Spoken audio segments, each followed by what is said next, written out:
ଅନେକ ପିଲା ବାପା ମାଙ୍କୁ କିଛି କହିପାରୁନାହାନ୍ତି, ଲାଜ କରୁଛନ୍ତି। ନା ବାପା ମାଙ୍କୁ କହିବ, ବାପା ମା ଅଟା ମତେ କହିବେ, ମୋର ହିଁ ଭୁଲ ବୋଲି ତୁମେ କହିବେ। ଗୋଟେ ଝିଅ ପିଲା ଯାଏ ତାକୁ ବହୁତ ଅନ୍ୟାୟ ହେଇଥିବ, କୋଉ ପିଲା ତାକୁ ହଇରାଣ କରୁଥିବ। ବର୍ତ୍ତମାନ ଦେଖିବ ଆଉ ବର୍ଷ 2 ବର୍ଷ ପରେ ତମେ ଆଉ ବଡ଼ ହେଇଯିବ, କଲେଜ ଫଲେଜ ଯିବ, କିଛି ଗୋଟେ ଇନସିଡେଣ୍ଟ ତୁମ ସହିତ ଘଟିଗଲା, କୋଉ ପିଲା ତୁମକୁ ଆସି ମିସବିହେଭ କଲା, କିଛି ଗୋଟେ ପିଲା ଆସି ତୁମକୁ ଟର୍ଚର କରୁଛି, ତୁମେ ବାପା ମାଙ୍କୁ କହିପାରୁନି। ବହୁତ ପିଲା କହିପାର, ସେଠି ଫ୍ରି ଅଛ, ବାପା ମା ସହିତ ଭୟ କରିବ। କାଇଁ ବାପା ମା କାଇଁ ଭୁଲ ବୁଝିବେ କି, ମୋର ଭୁଲ ବୋଲି କହିବେ କି? ଯିଏ ଭୁଲ କରିଥିବ ସେ ତ ଟିକେ ଭୟ କରିବ, ଜଣେ ଜଣେ ଭୁଲ କରିନଥିବେ ତାପରେ ସେ ବାପା ମାଙ୍କୁ ଭୟ କରୁଥିବେ, କାଳେ ବାପା ମା ଖରାପ ଭାବିବେ କି, ସେଠି ତାଙ୍କ ଭିତରେ କନଫିଡେନ୍ସ ନଥିବ। ବାପା ମା ସେଠି ଭୁଲ ରହୁଛି, ଗୋଟେ ଛୁଆକୁ ସେମାନେ ସେଠି କନଫିଡେନ୍ସ ଦେଇ ପାରୁନାହାନ୍ତି ଯେ ଯଦି ମୋ ଝିଅର କିମ୍ବା ମୋ ପୁଅର କିଛି ଗୋଟେ ଅସୁବିଧା ହେଲା, ଆକ୍ସିଡେଣ୍ଟ ହେଲା, ସେ ମୋତେ ଆସିକି କହିପାରୁନି। ତ ଏମିତି ମୁଁ କ'ଣ ସିଚୁଏସନ ଭୟ କ୍ରିଏଟ୍ କରୁଛି ଯାହାଫଳରେ ସେ ମୋତେ ଏତେ ଭୟ କରୁଛି, ଅସୁବିଧା ମୋତେ ଆସିକି କହିପାରୁନି। ତାହେଲେ ଏଠି ଦି ଜଣ ଯାକର ବୁଝାମଣା ଠିକ ରହିବା ଦରକାର। ତାହେଲେ କ'ଣ ଆମେ ସେଠି ପଦକ୍ଷେପ ନେଇପାରିବା?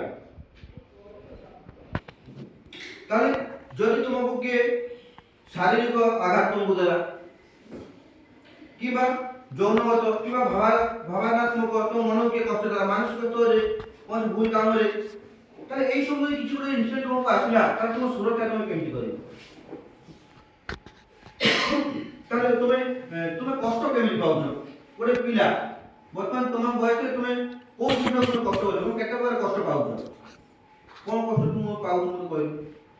କୋଉ କୋଉ ଜିନିଷ ଲାଗି ମୁଁ ଏତେ କଷ୍ଟ ପାଉଛି ସେଟା କହିଲୁ। ତତେ ଏମିତି କୋଉ କୋଉ ଜିନିଷ ଘରେ ହଉ ସ୍କୁଲରେ ହଉ କୋଉ କୋଉ ଜିନିଷ କଷ୍ଟ ଦିଏ? ସେଥିପାଇଁ କଷ୍ଟ ଲାଗେ। ଆଉ କ'ଣ? ଖଣ୍ଡିଆ ଖାବରାରେ କଷ୍ଟ ଲାଗେ। ଆଚ୍ଛା,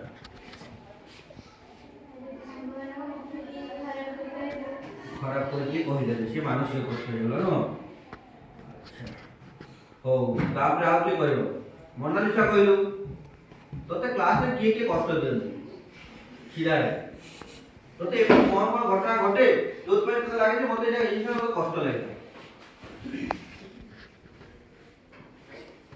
କହ। ସାଙ୍ଗ ପିଲା ବାଡ଼େଇଲେ କଷ୍ଟ ଲାଗେନି? ଶାରୀରିକ କଷ୍ଟ ହୁଏନି? ପୀଡ଼ା ହୁଏ, ଯନ୍ତ୍ରଣା ହୁଏ, କଷ୍ଟ ଲାଗେନି? ହଁ। ଆଉ କ'ଣ? ବାପା ମା ଗାଳି କଲେ, ଆଉ ସାଙ୍ଗ ପିଲା ଗାଳି କଲେ, ତୁ ବାଡ଼େଇବୁ କହ।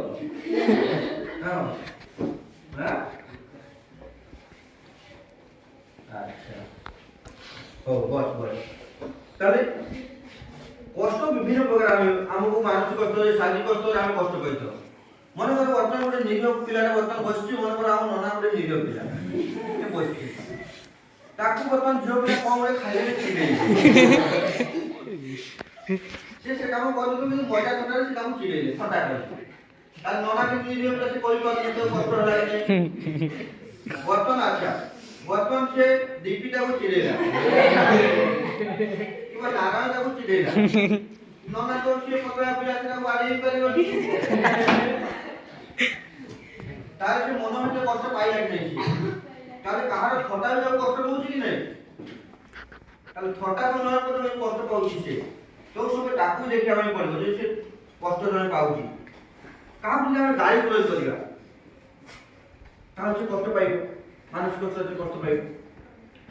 ତାପରେ ରାସ୍ତାରେ କାହାକୁ ଆମେ କମେଣ୍ଟ ମାରିବା, କାହାକୁ ରାସ୍ତାରେ ଗାଳି ପ୍ରୟୋଗ କରିବା, କ'ଣ ତାହେଲେ ସେ ମାନସିକ ଯନ୍ତ୍ରଣା ସେ ପାଇଲା। ତାହେଲେ କେତେ ପ୍ରକାର କାହାକୁ ଆମେ ବାଡ଼େଇ ପକେଇବା, ତାହେଲେ ସେ ଶାରୀରିକ ଯନ୍ତ୍ରଣା ପାଇଲା, ତାହେଲେ କେମିତି ଯନ୍ତ୍ରଣା ସବୁ ପାଉଛନ୍ତି? ତାହେଲେ ଏଇ ସବୁ ଉପାୟରେ କିମ୍ବା ଯନ୍ତ୍ରଣା ମିଳୁଛି। ତାହେଲେ ଏଇ ଯୋଉ ଯାହା ବି ଆମେ ଯନ୍ତ୍ରଣା ମନେକର ସ୍କୁଲରେ କିଛି ଇନସିଡେଣ୍ଟ ହଉଛି, ତାହେଲେ ଏଇ ସବୁ ଯନ୍ତ୍ରଣା ଆମେ କେମିତି ନିଜକୁ ବଞ୍ଚେଇକି ରଖିବା, ସୁରକ୍ଷିତ ଆମେ କେମିତି ରଖିବା? ତାହେଲେ ପ୍ରଥମେ ଯଦି ଆମ ପ୍ରତି କିଛି ଅନ୍ୟାୟ ହେଇଛି, ଆମେ ପ୍ରଥମେ କ'ଣ କରିବା? ଯଦି ସ୍କୁଲରେ କିଛି ହେଇଛି, ସାର୍ ମ୍ୟାଡ଼ାମ ଅଛନ୍ତି ତାଙ୍କୁ ଯାଇକି ଜଣାଇବା। ଯଦି ଲାଗିଲା ଯେ ନା ସାର୍ ମ୍ୟାଡ଼ାମ କିଛି କରୁନାହାନ୍ତି, ତାହେଲେ ଆମେ ବାପା ମାଆଙ୍କୁ ଯାଇକି ଜଣାଇପାରିବା, ପ୍ରଧାନ ଶିକ୍ଷକ ଅଛି ତାଙ୍କୁ ଜଣାଇବା, କିମ୍ବା ଗାଁରେ ତୁମକୁ ଯଦି ରାସ୍ତାରେ ତୁମକୁ କିଏ କିଛି କରିବା, ତାହେଲେ ବାପା ମାଆଙ୍କୁ ନେଇକି ଆମେ ଜଣାଇବା, ସେଟା ପୋଲିସ ଷ୍ଟେସନ ପଳେଇବ। ନା କାହିଁ ତମର ସେତିକି ବୟସ ହେଇନି। ପ୍ରଥମେ ତମ କର୍ତ୍ତବ୍ୟ କ'ଣ? ଯିଏ ଭାବୁଥିବେ ଶିକ୍ଷକ ଶିକ୍ଷୟିତ୍ରୀ ତାକୁ ନେଇକି ଜଣେଇବ। ତାହେଲେ ଘର ଲୋକଙ୍କୁ ଜଣେଇବା, କିମ୍ବା ଯଦି ତୁମକୁ ଏକୁଟିଆ ଭୟ ଲାଗୁଛି, ବର୍ତ୍ତମାନ ତୁମେ ଏକୁଟିଆ କୋଉ ଗୋଟେ ପିଲା ତୁମକୁ କ'ଣ କମେଣ୍ଟ ମାରିଲା, ତୁମକୁ ଭୟ ଲାଗୁଛି କରିବା ପାଇଁ, ତାହେଲେ ତୁମେ କ'ଣ କରିବ? ଏକୁଟିଆ ଯିବା ପାଇଁ ଭୟ ଲାଗୁଛି, ତାହେଲେ ତୁମ ସବୁଠାରୁ ବିଶ୍ୱସ୍ତ ଯିଏ ଥିବ ଯୋଉ ସାଙ୍ଗ, ତାକୁ କହିବେ ଏବଂ ତାକୁ କହିବି ଚାଲ ତୋ ସାଙ୍ଗରେ ଆମେ କହିବା ଦେବି, ପ୍ରଧାନ ଝିଅ କଥା ହେଇକି ଆମେ କହିବୁ। ସେ ବିଶ୍ୱସ୍ତ ଲୋକଙ୍କୁ ତାକୁ ଜଣେଇବ। ରାସ୍ତାରେ ତମେ କୌଣସି ଜାଗାରେ ଗଲାବେଳେ କୌଣସି ଅପରିଚିତ ବ୍ୟକ୍ତିଙ୍କ ପାଇଁ ଅପରିଚିତ ବ୍ୟକ୍ତି ସହିତ କଥା ହବନି, ତାହେଲେ ତୁମେ ସୁରକ୍ଷିତ ହେଇକି ରହିବ। ବର୍ତ୍ତମାନ ଦୁନିଆ ବହୁତ ଠକିବାରେ ବସିଛି ତୁମକୁ।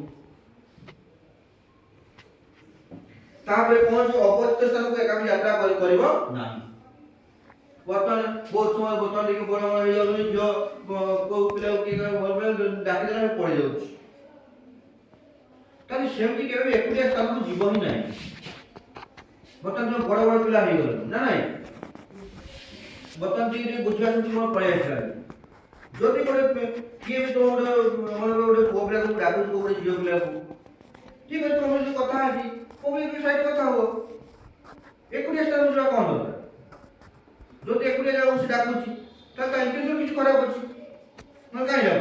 ଯଦି କିଛି ନର୍ମାଲ କଥା କହିବାର ଅଛି ତ ମୁଁ ପାଖକୁ ଡାକିବ, ପାଖକୁ ଡାକିଲେ ଆଜି କଥା ସବୁ ଲୋକ ଅଛି, ସାଇଡ୍ ଗୋଟେ କଥା ହେଇଗଲ, କି ଏଇଠି କିଛି ଗୋଟେ ଭଲ ଭଲ କଥା ହବ, ଏକୁଟିଆ ସ୍ଥାନକୁ ଯିବା କ'ଣ ଦରକାର? ତେଣୁ ସେ ଜିନିଷ ଝିଅ ପିଲାମାନେ ତାକୁ ଧ୍ୟାନ ଦେବ ଯେ ଯଦି ପିଲାକୁ ଡାକୁଥିବ କହୁଛି, ତାହେଲେ ଯଦି ଏକୁଟିଆ ଯାଉ ତାହେଲେ କେବେ ଗୋଟେ ଯିବ, ତା ଇଣ୍ଟେନସନ ବହୁତ ଖରାପ ଥିବ। ଯଦି ଭଲ ପିଲାଟା ହେଇଥିବ ତାହେଲେ ସେ ପବ୍ଲିକ ଜାଗାରେ ଆମେ କଥା ହେଇପାରିବ। ତାହେଲେ ସେ ସବୁ ଦେଖିବ ତମେ।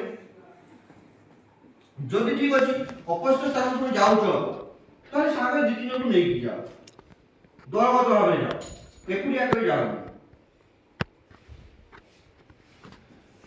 ତାହେଲେ ଯଦି ଆମକୁ ସେମିତି କଷ୍ଟ ଲାଗିଲା, ଆଘାତ ହେବ, ତାହେଲେ ଆମେ ବିଶ୍ୱସ୍ତ ଲୋକଙ୍କ ସହିତ କଥା ହେବା, ଯୋଉମାନେ ଠିକ କଥା ରଖିଦେବେ, କାହା କଥା ବଢେଇବେନି, ତାହେଲେ ବିଶ୍ୱସ୍ତ ଲୋକଙ୍କ ପାଖକୁ ଯିବା।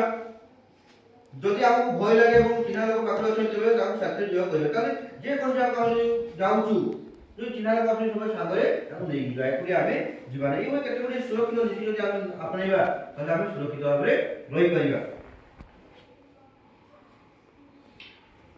ତାହେଲେ କ'ଣ ବିଦ୍ୟାଳୟରେ ହଉ କିମ୍ବା କୋଉ ବାହାର ଜାଗାରେ ହଉ, ତୁମକୁ ବେଳେବେଳେ କିଏ କୌଣସି କର୍ମଚାରୀ କିମ୍ବା କୌଣସି ବ୍ୟକ୍ତି ଅଂଶଗ୍ରହଣକାରୀ ପସନ୍ଦ ନ ହେବା ଭଳି ମତେ ବର୍ତ୍ତମାନ ଆସିବ, ବର୍ତ୍ତମାନ ସ୍ୱାଗତ ଆସିଲା, ମୋତେ ଆସିବ, ମୁଁ ତା ସ୍ୱାଗତ ଆଣିବି, ସିଏ ଗୋଟେ ଝିଅ ହେଇଥାନ୍ତା, ମୋତେ ଆସି ନେଇକି ଆସିକି ମୋତେ ହାତ ଧର, ମୋତେ ହାତ ଛାଡ଼ ନଥାନ୍ତା, ମୋତେ ଆସି ସାଙ୍ଗ କରିକି ଖୁସି ହେଇକି ପଳେଇ ପଳେଇଥାନ୍ତା, ଯୋଉଟା ମୋତେ ଭଲ ଲାଗିବନି, କାହିଁକି ମୁଁ ସେମିତି କହିଥାନ୍ତି ତାକୁ ଭଲ ଲାଗିବନି। ତାହେଲେ ସେଇ ଭଳି ଯଦି ଆମକୁ ଭଲ ନ ଲାଗୁଛି, ତାହେଲେ ସେମିତି ସ୍ପର୍ଶ ଆମେ କରିବା ନାହିଁ।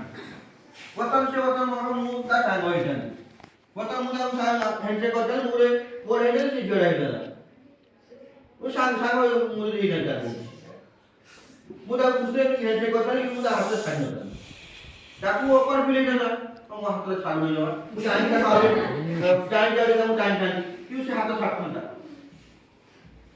ମୁଁ ତାକୁ ଜାଣି ଛାଡ଼ୁଥାନ୍ତି, ସେ ହାତ ଛାଡ଼ିବା ପାଇଁ ଚେଷ୍ଟା କରୁଥାନ୍ତା, ତାକୁ କ'ଣ ଅକୱାର୍ଡ ଫିଲ୍ ହେଉଛି। ତାହେଲେ ସେଇ ଭଳି ଯଦି ଦେଖିଲେ ଯଦି ତୁମର ଠିକ ଲାଗୁନାହିଁ, କିମ୍ବା ସେ ଲୋକ ଯଦି ଫିଲ୍ କରୁଥାଏ, ସେ ଲୋକ ତାକୁ ତୁମେ ମିଶିବ ନାହିଁ। ତାହେଲେ ଏଇଭଳି ପରିସ୍ଥିତିରେ ତୁମେ କ'ଣ କରିବ? ଯଦି କାହା ସ୍ପର୍ଶ ଠିକ ନ ଲାଗିଲା, ଯଦି ତୁମକୁ ହଇରାଣ କରିବା ପାଇଁ ଚେଷ୍ଟା କରୁଛ, ତାହେଲେ ତୁମେ ସାଙ୍ଗେ ପ୍ରଧାନ ଶିକ୍ଷକ ହଉ ନିଜ ଅଭିଭାବକ ହଉ, ତାଙ୍କ ପାଖରେ ଯାଇକି ତୁମେ ଅଭିଯୋଗ କରିପାରିବ।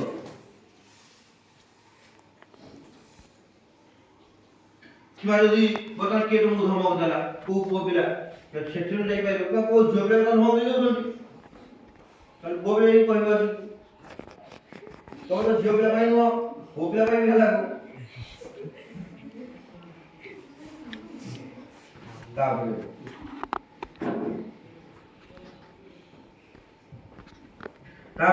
তোমার কি পারমিশন নেইনি, তোমার মনে কর কি ফটো উঠাউছি, আসি ভিডিও করছি, তাহলে তুমি আসি কমপ্লেন করবে আসি, কিন্তু বিনা পারমিশন রে বিনা সম্মতি রে তোমার ফটো কেমতি উঠেছি, তাহলে সেটা মতে কমপ্লেন করবে আসি, সে ବି নিয়ম ଅଛି। তাহলে ସେଥିପାଇଁ অংশগ্রহণ শিশু হেল্পলাইন নম্বর 108 সে নম্বর আছে, যদি তোমাকে ଦେଖିବା ଯେ ମୋତେ କିଏ ଟର୍ଚର କରୁଛି, ମୋତେ ସେ ଘରେ ହଉ ବାହାରେ ହଉ ସ୍କୁଲରେ ହଉ, ତାହେଲେ ଶିଶୁ ହେଲ୍ପଲାଇନ୍ ନମ୍ବର ସରକାର ଦେଇଛନ୍ତି 108। ସେଥିରେ ତୁମେ ଫୋନ୍ କରି କମ୍ପ୍ଲେନ୍ କରିପାରିବ। ତାହେଲେ ସେ ପୁଅ ପିଲା ହଉ ସାରା କିଛି କହିଲେ ତୁ ଖରାପ ଲାଗିଲା ନା ତୁମ ଘରେ ବାହାରେ କିଏ କିଛି ତୁମକୁ କଷ୍ଟ ଦେଲା, ତାହେଲେ ତୁମେ ଜଣାଇ ପାରିବ।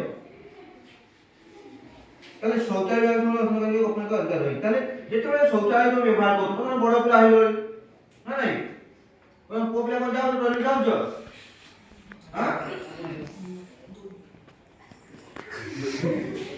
ସେଟା ତମେ କହୁଛୁ ଯାଉ ନାହିଁ କଥା ବୁଝା ଘରେ ଯାଉଥିବ ଆଉ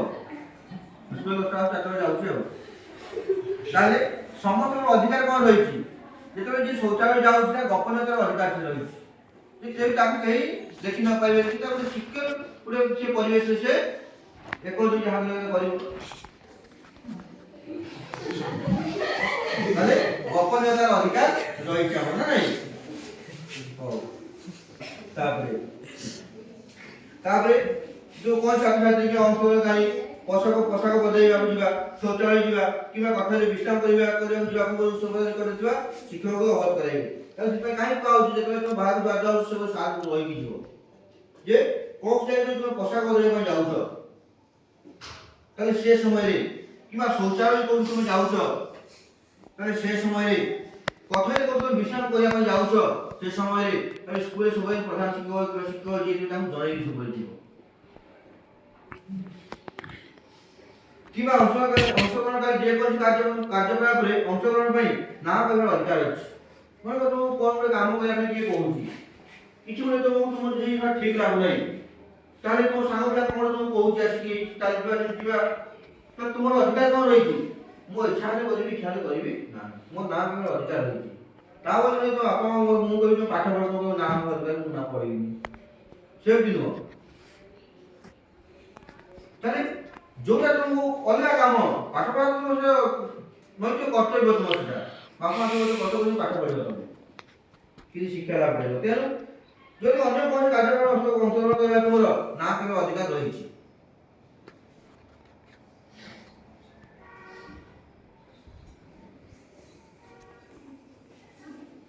ତାହେଲେ ଏଇଭଳି ଭାବରେ ଆମର ଅନେକ ସେମିତି ଜିନିଷ ରହି ଯାହା ଫଳରେ ଯୋଉଗୁଡ଼ିକ ଆମେ ଜାଣିଲେ ଆମେ ଆମ ନିଜ ସୁରକ୍ଷା ଆମେ କରିପାରିବା। ତାହେଲେ ଶିଶୁ ସୁରକ୍ଷା ନୀତି, ତାହେଲେ ଯାହା କିଛି ଅସୁବିଧା ହେଉଛି ତମେ ବାପା ମା ପାଖରେ ଯୋଉମାନେ ଥିବେ ସ୍କୁଲରେ ତାଙ୍କ ପାଖରେ ତମେ ଆସିକି ଜଣାଇ ପାରିବ, କହିପାରିବ। ହଉ।